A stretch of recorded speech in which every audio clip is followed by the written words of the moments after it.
करिए start.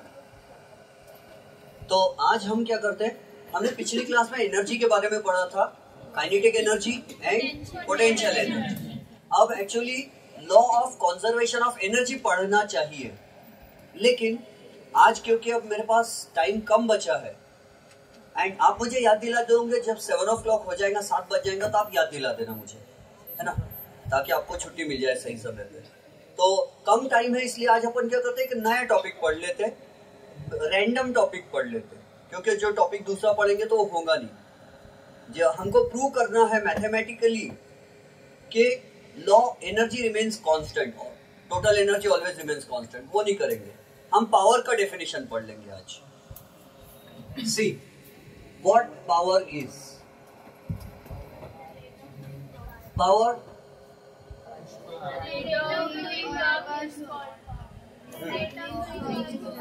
Rate of doing work is called power. अच्छा, अरे वाह, स्कूल में होगा इसका मतलब नहीं होगा। अच्छा, कुछ लोग के स्कूल में होगा, कुछ लोग के स्कूल में नहीं हुआ, फिर भी कैसे आ रहा है आप लोग को? अच्छा, बुक में टिक मार्क किया है, वेरी गुड। नकल के लिए भी अकल चाहिए। हाँ, तो सी इलेक्ट्रिसिटी में पावर रहता क्या? इलेक्ट्रिसिटी में पावर रहता है? क्या सबूत है? अगर किसी पर्सन में पावर है तो हमको कैसे पता चलेगा? वो अपनी पावर दिखाएगा। कैसे दिखाएगा? वेरी गुड, वर्क करके। किसी को अपना पावर दिखाना है तो उसको वर्क करके पावर दिखाना पड़ेगा, है ना। जैसे कि अगर हम कहे कि भैया 50 किलो का सीमेंट का बैग है, ग्राउंड फ्लोर से सेकंड फ्लोर तक पहुंचाना है, ये भी एक वर्क है ना। तो वो क्या करेगा? फोर्स लगाएगा, 50 किलो की बोरी उठाएगा और सीढ़ियों से चढ़ते चढ़ते वर्क करेगा, ऊपर डिस्प्लेसमेंट हो जाएगा एंड वर्क कर लिया उसने। लेकिन एक और अंकल है, उनको हमने कहा कि अंकल आप में भी पावर है क्या? वो बोले हाँ, मुझ में भी पावर है। तो उनसे कहा हमने क्या आप में पावर है, आप बताओ पावर कैसा है, आप भी प्रूव करके दिखाओ। तो वो अंकल ने क्या किया, 50 किलो वाली और एक बोरी उठा लिए। पहले अंकल ने 50 किलो की बोरी ग्राउंड फ्लोर से सेकंड फ्लोर पे लेके चले गए, वर्क कर लिए उन्होंने। एक दूसरे अंकल है, उन्होंने 50 किलो की बोरी उठाया अपने सिर पर और सेकंड फ्लोर पे लेके चले गए उन्होंने भी। उनमें भी पावर है। लेकिन अब हमको ये कैसा पता चलेगा कि ये दोनों में से ज्यादा पावर किसमें है? वेरी गुड, अब टाइम से पता चलेगा। पहले अंकल को अगर ग्राउंड फ्लोर से सेकंड फ्लोर पर 50 किलो की बोरी ले जाने में 10 मिनट्स लगे और दूसरे वाले अंकल को अगर 5 मिनट्स लगे ओनली, तो हम कहेंगे कि जो सेकंड वाले अंकल है उनमें पावर ज्यादा है। तो वर्क ज्यादा पावर रहने वाला इंसान वर्क ज्यादा करता है या कम कर सकता है? ज्यादा। तो पावर ज्यादा है तो वर्क ज्यादा है, और दो चीजें अगर एक जैसी होती है तो वो आमने सामने लिखी जाती है। वर्क ज्यादा तो पावर भी ज्यादा आएगा, है ना। इज इक्वल टू जो ज्यादा वर्क कर सकता है, इसका मतलब उसमें ज्यादा पावर है। और टाइम को नीचे लिखना पड़ेगा। पूछो क्यों? ये नीचे है और ये ऊपर है, तो इनमें क्या रिश्ता है? उल्टा। जिसको ज्यादा टाइम लग रहा उसमें कम पावर है, और जिसको टाइम कम लग रहा उसमें पावर ज्यादा है। तो इससे पता चला पावर का फॉर्मूला वर्क अपॉन टाइम होना चाहिए। और इस तरह इस दुनिया में पावर का फॉर्मूला साइंटिस्ट लोगों ने बनाए। क्या सोच के बनाए, समझ गए ना? उन्होंने देखे कि वर्क ज्यादा कर रहा मतलब पावर ज्यादा है, टाइम कम लग रहा मतलब पावर ज्यादा है, टाइम ज्यादा लग रहा मतलब पावर कम है। So what is power? तो हम फिर से पावर की दो डेफिनेशन बनाएंगे, एक टेक्स्ट बुक वाली और एक मैं बना के दूंगा। तो जो आपको इजी लगेंगे आप वो याद रखना, वैसे बेटर है कि टेक्स्ट बुक वाली याद रखना। तो पावर, टेक्स्ट बुक की definition, power is the rate of doing work. Power is the rate of doing work. और दूसरी मैं जो डेफिनेशन स्टूडेंट्स को समझाता हूं वो है power is work done per unit time. ऐसा बोलता हूं मैं, पर यूनिट टाइम यानी एक टाइम में, एक घंटे में कितना काम कर सकते हैं। तो टेक्स्ट बुक वाली डेफिनेशन लिख लेते हैं, है ना। मेरी डेफिनेशन ऐसी रहती, कुछ भी लेकिन सही रहती है। तो लिखेंगे हम power is the rate of doing work. ये रेट वर्ड यानी क्या होता है? यानी सब्जी भाजी के रेट्स। हाँ, तो स्पीड, रेट यानी speed. Power is the speed of doing work. कितने स्पीड से कितना काम कर सकते हैं, दैट इज कॉल्ड पावर। और इलेक्ट्रिसिटी में पावर होता है। हमारे मम्मी इतने कपड़े अपने हाथ से नहीं धो सकते जितने वॉशिंग मशीन धो के दे सकती है ना। हमारे मम्मी इतने बर्तन नहीं मांज सकते जितना डिश वॉशर मांज के दे सकता है। हमारे मम्मी हमको 2 घंटे तक ऐसा हाथ से हवा करके नहीं दे सकते, लेकिन फैन हमको 2 घंटे 5 घंटे तक हवा करके दे सकता है। तो इसका मतलब इलेक्ट्रिसिटी में बहुत सारा पावर है। इसीलिए जहां से इलेक्ट्रिसिटी आती है कोराडी से, तो हम कहते हैं वो पावर हाउस है। पावर हाउस, क्योंकि वही तो पावर है सब छुपा हुआ, वहां से पावर आ रहा है, इलेक्ट्रिकल पावर। पावर प्लांट भी बोलते हैं कोई कोई लोग उसको, यस करेक्ट। और कैसे कौन कौन से पावर प्लांट्स होते हैं और वो कैसे काम करते हैं वो भी हम पढ़ेंगे, बट धीरे धीरे, स्टेप बाय स्टेप। अच्छा, power is the rate of doing work. SI unit of power is, SI unit of power is watt. What is the SI unit of power? Watt. What is the SI unit of power? In the honor of the scientist James Watt. James Watt नाम का scientist था जिसने steam engine को improve किया, बनाया नहीं, invent नहीं किया, इम्प्रूव किया जेम्स वॉट ने। स्टीम इंजन नाम सुने ना, पानी की भाप, स्टीम बनती है, उससे पहले ट्रेन चलती थी पुराने जमाने में, फिर डीजल पे चलने वाली है, डीजल से चलने वाली ट्रेन बनी, और आजकल काय पे चल रही है? इलेक्ट्रिसिटी पर चल रही है ना। तो पहले जो है पानी को गर्म करके उसका स्टीम बनाते थे, और स्टीम गर्म होती तो प्रेशर धक्का देती थी स्टीम। जैसे कि कहते हैं कि वो साइंटिस्ट ऐसा पानी गर्म कर रहा था, बोलते एक साइंटिस्ट, शायद उसकी वाइफ ने बोला, जाओ जी तुम ही अपने काम करो, मैं नहीं कर देती, पेमेंट कुछ लाते नहीं हो। तो वो पानी गर्म कर रहा था बोलते, और उसने प्लेट ढक्कन लगा के रख दिया था, तो बोले पानी की स्टीम बनी और प्लेट उड़ के गिर गई। तो उसने सोचा, बोले कि ओ स्टीम में ताकत है तो प्लेट को धक्का दे सकती है, इसका मतलब है कि वो ट्रेन के इंजन को भी धक्का दे सकती है। तो वो ट्रेन के इंजन को धक्का देने के लिए फिर उसने बनाया जो कुछ करना था, स्टीम इंजन। तो ऐसा unit of power is what.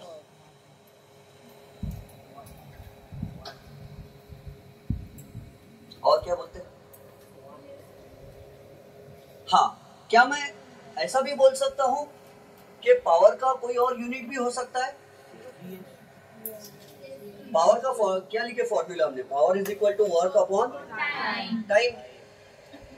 Power is work upon time. Power का ऐसा यूनिट वॉट। अच्छा, मैं वॉट का W स्मॉल लिख दिया, हालांकि तो जेम्स वॉट के नाम से आया, और जेम्स वॉट का W कैसा होना चाहिए? स्मॉल होना चाहिए। क्यों? हाँ, वेरी गुड। क्योंकि हमने रूल पढ़ा है कि जब भी कोई यूनिट किसी साइंटिस्ट के नाम से हो तो पूरी स्पेलिंग लिखते समय first letter must be small. यहाँ हम इंग्लिश ग्रामर का रूल फॉलो नहीं करते। अगर फोर्स है तो फोर्स का ऐसा यूनिट न्यूटन है, तो हम लिखेंगे a force of 10 newtons is acting on the ball. 10 newtons, newton का n स्मॉल। हम ये नहीं बोलेंगे no teacher it is a proper noun. हमारे ना इंग्लिश टीचर ने कहा था कि यहाँ n है ना, प्रॉपर नाउन का हमेशा कैपिटल रखना पड़ता है, ऐसा नहीं लिखेंगे। हाँ, अगर हम सिंबल लिख रहे तो we must use a capital letter n। Symbol लिख रहे 10 न्यूटन, और s भी नहीं लगाना, नहीं तो न्यूटन सेकंड हो जाएगा वहां। तो 10 न्यूटन, और ये 10 न्यूटन्स n स्मॉल। उसी तरह वॉट भी, जूल भी, इलेक्ट्रिसिटी सॉरी एनर्जी का ऐसा यूनिट क्या है? जूल। तो जूल के लिए भी क्या करना है हमको, पूरा स्पेलिंग लिख रहे तो जे स्मॉल रखना है और सिंबल लिख रहे तो जे कैपिटल। उसी तरह वॉट भी एक साइंटिस्ट का नाम था, सरनेम था, तो वॉट का डब्ल्यू ओनली डब्ल्यू लिख रहे तो कैपिटल डब्ल्यू और पूरा स्पेलिंग लिख रहे तो स्मॉल डब्ल्यू, है ना। तो पावर का ऐसा यूनिट क्या है, वॉट, एंड वॉट का ऐसा यूनिट जूल, याद है ना आपको। और टाइम हमेशा काय में मेजर करना चाहिए, सेकंड। किसने बोला सेकंड में करके, मैंने बोला मुझे किसने बताया, नहीं ऐसा तो नहीं, साइंटिस्ट लोगों की मीटिंग हुई थी पेरिस में, ऐसा है बोलते हैं उसको, सिस्टम इंटरनेशनल डी यूनिट्स, हाँ ऐसा यूनिट सेकंड है। ये ऐसा नहीं बोलना मेरा घर यहाँ से 5 मिनट दूर है, मेरा घर यहाँ से 300 सेकंड दूर है, हाँ वेट अ मिनट नहीं बोलना, वेट फॉर 60 सेकंड्स प्लीज, ऐसा बोलना। तो वॉट वर्क का जूल, टाइम का सेकंड। अब एग्जाम में कभी कभी पूछा जाता है डिफाइन वन वॉट, तो क्या बोलेंगे, one foolish person who has created difficulties for us and made our life dangerous is called one watt, नहीं। इफ, अब देखो इसी से डेफिनेशन बनाते हैं हम फॉर्मूला से, one one one, if 1 joule of work is done in 1 second, then the power will be 1 watt. बना लेते, लिख लेते, कहाँ लिखते, किधर दिखता, इधर दिखता है, ओके, किधर भी रह जाना। सी क्या लिखेंगे, if, अच्छा when लिख देते, ठीक है, when 1 joule of work is done in 1 second, the power is called 1 watt.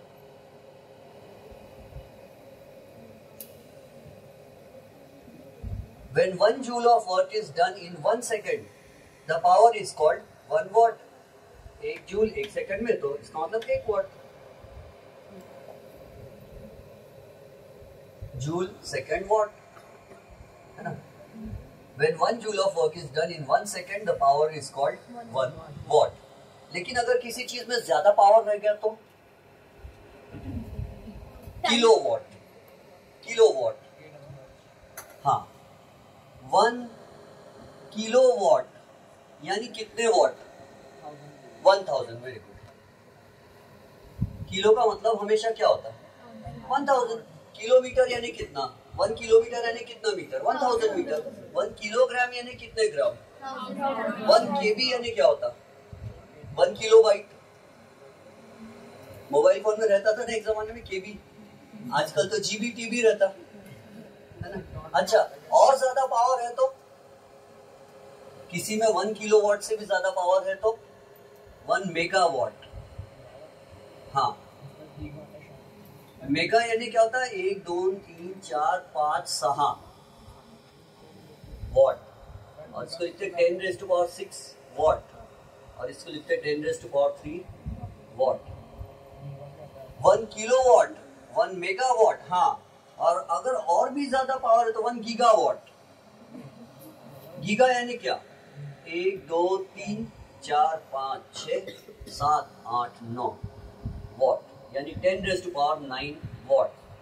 इसी से तो आपके मोबाइल फोन क्या आता है, मेगाबाइट, किलोबाइट, मेगाबाइट, केबी, एमबी, जीबी, है ना। जीबी यानी क्या होता है, गीगाबाइट, हाँ गीगाबाइट होता ना। और उसके बाद टेराबाइट, तो इसमें भी टेरा वॉट होगा, 10⁻12 वॉट रहता है, लेकिन इतना पावर का काम नहीं पड़ता। तो 1 गीगावाट, इसका भी काम नहीं पड़ता, बस ये। तो कोई भी पावर हाउस में जो इलेक्ट्रिसिटी बनती है वो इलेक्ट्रिसिटी को जनरली मेगावाट में गिना जाता है। एम यानी क्या है यहाँ पर, मेगा। ये किसी गर्ल का नाम नहीं है, मेगा नहीं है, ये मेगा, मेगावाट, और ये किलोवाट, किलोवाट, हाँ, kilowatt, megawatt, gigawatt, terawatt, petawatt, peta भी रहता, आगरा वाला नहीं। तो ये हो गया गीगावाट तक।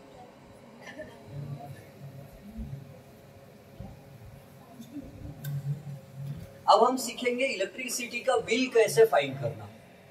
अपन अपने घर में कोई लाइट चालू रख रहे समझो, तो उसका कितना बिल आना चाहिए हम अपने घर में खुद कैलकुलेट कर सकते हैं।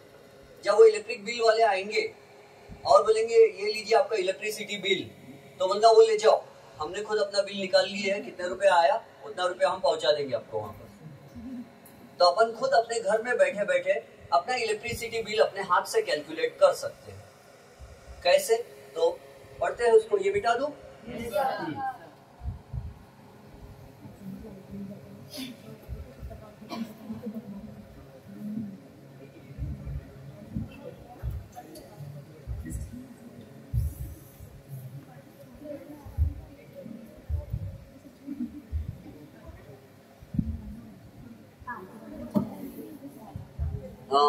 ठीक है, तो ये है एक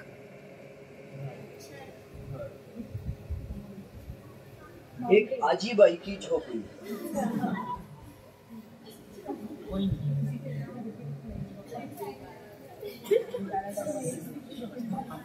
और उन आजीबाई के घर की झोपड़ी में एक लाइट है, सिर्फ 40 वॉट का,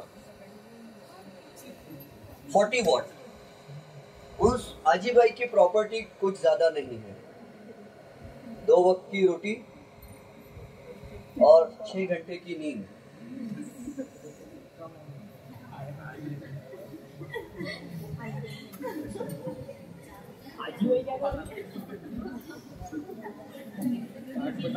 आजीबाई को पोलियो हो गया।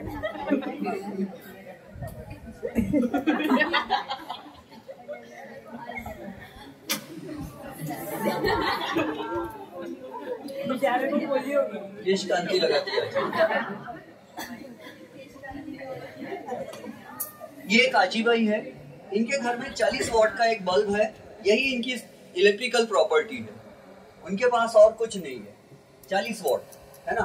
तो how much is the power? 40 what. और ये आजीबाई रोज रात में 10 घंटे तक नहीं, 5 घंटे तक लाइट चालू रखती है, 5 घंटे, बाकी 5 घंटे सो जाती है ये रात में। तो कितने टाइम तक लाइट चालू रहता है? 5 आवर्स तक, 5 घंटे तक। और ये आजीबाई का इलेक्ट्रिसिटी बिल हम फाइंड करेंगे दिसंबर का। दिसंबर महीने में 1 महीने का बिल आजीबाई को कितना आएगा? तो मुझे ये बताओ, दिसंबर में कितने दिन होते हैं? 31 डेज होते हैं। एक दिन में कितने घंटे चल रहा है? 5 तो पूरे दिसंबर में कितने आवर्स तक? 5 into 31 hours, 31 days into 5 hours. समझ गए? कितना हो जाएगा फिर ये? 5 1 जा 5, 5 3 जा 15, 155 आवर्स। एक महीने में 155 घंटे तक इनकी इलेक्ट्रिसिटी चलती है। अब एक है बोटू। बोटू का फुल फॉर्म है बोर्ड ऑफ ट्रेड यूनिट, यानी जो SNDL है अपने इधर का, महाराष्ट्र का, MSEB बोलते हैं जिसको, समझता है ना? Maharashtra state electricity board. SNDL का स्पैनको कुछ तो भी, डिस्ट्रीब्यूशन लिमिटेड क्या क्या है तो पता नहीं। तो ये जो कंपनी है, इनसे कहा कि एक काम करो, SI यूनिट में गिनो पावर को, तो बोलते नहीं सॉरी, हम SI यूनिट में नहीं गिनेंगे। What is the SI unit of power? Watt. लेकिन ये हमेशा पावर को किलोवाट में ही गिनते, ये लोग किलोवाट में गिनते, वॉट में नहीं गिनते। इनको समझाए कितने बार समाज के लोगों ने, लेकिन ये बोलते नहीं, हम हमेशा किलोवाट में ही गिनेंगे। हाँ, जिद पर अड़ गए। और टाइम का SI यूनिट इनको बताया गया कि सेकंड है, लेकिन ये बोलते हम सेकंड में नहीं गिनेंगे, हम आवर्स में गिनेंगे। उसके पीछे भी रीजन है, तो उन्होंने आवर्स में गिनना चालू किया। अच्छा देखो, पावर का SI यूनिट क्या है? हाँ, फॉर्मूला क्या है? Power is equal to work upon time. ध्यान से, तो वर्क का फॉर्मूला क्या बनेगा? Power into time. Work is equal to power into time. अब ध्यान से, क्या एनर्जी भी वर्क का ऐसा यूनिट जूल है, तो एनर्जी का भी ऐसा यूनिट वही रहेगा के जूल? यस। तो इसके जगह हम एनर्जी भी लिख सकते हैं। और कौन सी एनर्जी की बात चल रही है अपनी? इलेक्ट्रिकल एनर्जी, क्योंकि लाइट चालू करने में कौन सी एनर्जी लगती है? Electrical energy. तो इलेक्ट्रिकल एनर्जी का क्या हो गया? Power into time. Power into time. हाँ, अब ध्यान से समझो। आपको पता है एक यूनिट किसको बोलते हैं? अपने घर में बहुत से लोग बोलते हैं ना, कितने यूनिट जले हैं, कितने यूनिट जले हैं। सुने क्या कभी आपने ऐसा लोगों को बोलते हुए? इलेक्ट्रिक बिल आया तो कितने यूनिट हुए बोलते आपके? ये महीने में ज्यादा यूनिट आए। नहीं समझता? ऐसा कभी आता नहीं घर में? इलेक्ट्रिसिटी का वो जब बिल आता है तो उसपे लिखा रहता है ना, मागिल यूनिट, पिछले महीने के यूनिट्स इतने बैलेंस है, अभी यूनिट नहीं सुने? हाँ, उसकी फोटो ले जाते वो, और उसी से बोलते ना यूनिट वर्ड। सुने क्या आपने कभी? सुने ना? हाँ। तो यूनिट किसको बोलते हैं? वन यूनिट किसको बोलते हैं मालूम है? अच्छा, जाने दो, काम करते हैं, इस पे चलते हैं। तो पावर को काय में गिनना चाहिए? वॉट में। लेकिन वो लोग काय में गिनना चाहते हैं? हमेशा किलोवाट में। तो किलोवाट में गिनेंगे तो कैसे गिनना पड़ेगा? Very good. 40 अपॉन, किसी भी चीज को किलो में कन्वर्ट करना रहा तो कैसे डिवाइड करते हैं? ऐसा अपन ने पढ़े थे कि इससे पहले कभी? यस, है ना। जब भी किसी चीज को किलोग्राम, किलो लीटर, किलोमीटर में कन्वर्ट करना हो तो 1000 से डिवाइड करना पड़ता है। तो 40 वॉट यानी 40 अपॉन 1000 किलो वॉट। तो एक जीरो और एक जीरो कैंसिल, और यहाँ बचता है 0.04 किलो वॉट, है ना। और टाइम तो हमने फाइंड कर लिया आवर्स में। अब यहाँ वैल्यू रखेंगे हम। पावर कितना चल रहा है वो अजी भाई का? 0.04 किलो वॉट इंटू कितने घंटे चल रहे हैं दिसंबर में? 155 आवर्स। अब नंबर यूनिट अलग अलग कर दो। 0.04 मल्टीप्लाई बाय 155 और यूनिट किलोवाट इंटू आर, है ना। Kilowatt into r is equal to, अब ये दोनों का बताओ क्या आता है? कैलकुलेशन करके बताओ आप लोग जल्दी से।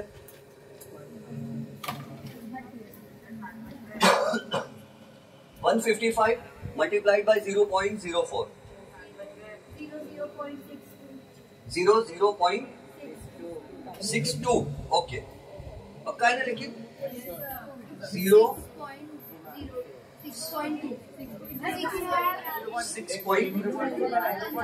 अरे यार, मैं खुद ही कर लेता हूँ, जाने दो आपको। 155 मल्टीप्लाइड बाय 0.0। 7 बज के बस 2 मिनट आगे बढ़ जाएंगे। 4 5 20, 2 4 5 20, 2 कैरी, 4 1 4 + 2 सॉरी, हाँ 4 + 2 6 बराबर है। इंटू 0 0 0 इंटू 0 0 0 0 2 6 0 0 1 2 1 2 6.2, है ना। तो 6.20 यानी 6.2 होता है। 6.2 किलोवाट इंटू आवर। और ये जो किलोवाट इंटू आवर रहता ना, इसी को यूनिट बोला जाता है, इसी को यूनिट बोलते हैं। तो इसका मतलब हो गया इलेक्ट्रिसिटी हमने कितनी यूज कर ली है? Electrical energy is equal to 6.2 unit. Very good, 6.2 units. Yes yes, अभी छुट्टी होने वाली है। कितनी एनर्जी यूज की है वो आजी भाई ने? 6.2 यूनिट यूज किए दिसंबर महीने में। एक यूनिट का कितने रुपए बिल चल रहा है आजकल? 4 रुपए, 15 रुपए, मेरे ख्याल से। हाँ, 6 रुपए। आपको कैसे मालूम? आपके रिलेटिव कोई है क्या उसमें? अच्छा, मुझे ऐसा लग रहा है कि शायद 7 रुपीज पर यूनिट है। और जो ट्यूशन क्लास रहती है या दुकान रहती है, जो कोई कमर्शियल रहती है बिल्डिंग जहाँ पैसा कमाते हैं लोग, उनको डबल बिल आता है। यानी जितनी इलेक्ट्रिसिटी हम लोग यूज कर रहे हैं, इतनी इलेक्ट्रिसिटी आप घर में यूज करोगे तो हाफ बिल आएगा, लेकिन हम लोग को डबल बिल आता है। क्योंकि हम पैसा कमा रहे, तो हमको गवर्नमेंट महंगे में बेचती है इलेक्ट्रिसिटी। हाँ, अच्छा, तो घरेलू इलेक्ट्रिसिटी बिल का रेट क्या चल रहा है मालूम है? 7 रुपए पर यूनिट। 7 रुपये पर यूनिट। तो 1 यूनिट जलाने पे कितने रुपए खर्च आता है? 7 रुपए। तो 6.2 यूनिट जलाने पर कितने रुपए खर्च आएगा? 6.2 यूनिट्स मल्टीप्लाइड बाय 7 रुपीज। तो कितना होगा? 7 2 जा 14, 1 7 6 जा 42 प्लस 43, एक digit decimal point, 43.4 rupees bill आएगा वो आजी भाई को 1 महीने का। और इतनी वो आजी भाई को पेंशन मिल जाती होंगी, क्योंकि आजी भाई के बुढ़ाऊ जो है वो मर गए। Government servant. हाँ, टैक्स और जीएसटी मिला के बहुत बिल आता है, इससे तो डबल बिल हो जाएगा वो टैक्स मिलाएंगे तो वो आजी भाई को कितने रुपए बिल आना चाहिए? 43.4 रुपीज बिल आना चाहिए। समझ गए बिल कैसे फाइंड करना? इसके और एग्जांपल्स अपन कल प्रैक्टिस करेंगे, और फिर मैं आपको कुछ एग्जांपल्स दूंगा, आप सॉल्व करके मुझे बताना कि करेक्ट आंसर आपका आता है कि नहीं आता। Please close.